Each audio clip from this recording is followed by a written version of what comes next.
Today's show is sponsored by Indie Film Hustle's Filmmaker process. We provide filmmakers with professional services to get their films or series funded, finished, and distributed. For more information, go to filmmakerprocess.com.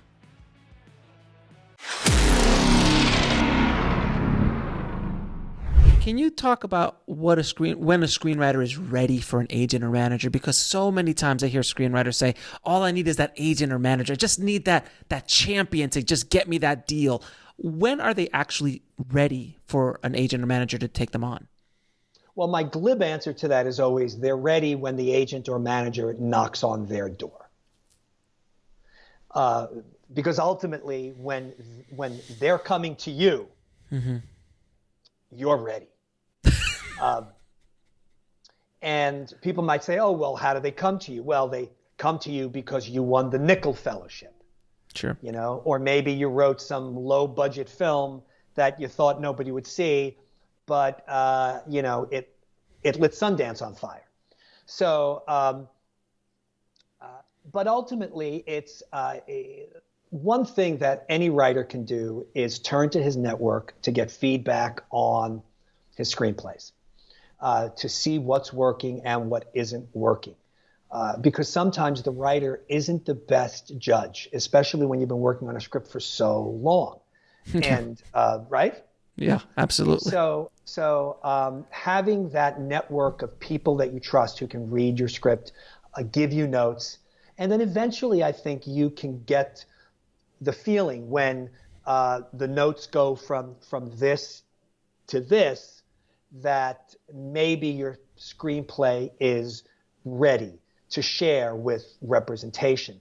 But that still may not mean you're ready, because in some cases, a rep might read your script and say, wow, this is great. You're a great writer.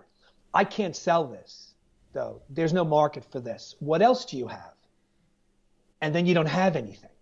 Right. So maybe having that follow-up script.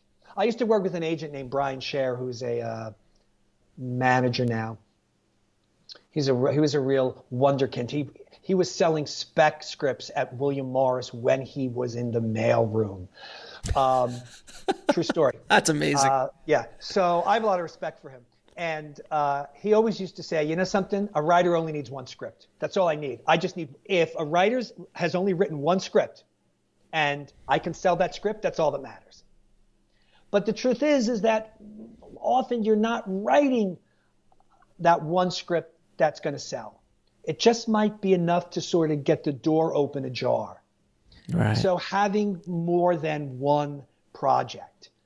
And then, of course, helping a representative see you and understand who you are. So if you do have more than one script, and there's a little bit of controversy here, but I suggest that writers brand themselves and that they stay with one genre. Because if an agent or manager reads your action script and they love it, but they can't sell it, but they love it and they want to see what you have next, and it is a historical romance, oh, that's going to be a big letdown. So it kind of sucks, I think, because writers hate the thought of having to be pigeonholed. But I think branding yourself is wiser. And then eventually when you break through and you want to do other things, then your rep's job will be to help you cross over and do other things. But branding yourself so you become that guy. I also think there's just some common sense in it. So it's like if you write action scripts and you write one action script and on a scale from 1 to 10 it's a 5. Then you write a second action script. This time that's a 6. Then you write your third one, it's a 7. You write your fourth one, it's an 8. And then by the time you have your fifth one, it's a 9. Now you've got a really great action script that you can share with the town, that the town will be excited about. But if you started with your first action script, you wrote that and it was a 5, and then your second script is a romance, that's a 5, and then you write a mystery, and that's a 5, you're not necessarily growing. And the truth is that every time you write a script, you're a new writer anyway, you know? Right. But so it helps to carry over some of those tools and get really, really good at doing one thing. And then a rep can sell you, because if you have all different genres, a rep doesn't know how to sell you. So thinking along those lines help. And just getting your work out there. Again, sharing your work with people, entering it into contests that are reputable, like the Nickel Fellowship, for example. Austin. Really in my opinion, the only contest that matters industry-wide is the Nickel. Right. And the studio fellowships, which are these TV writers fellowships. They're just good because often if you are accepted and you do the fellowship, you are transitioned to a staff TV job at any of those studios.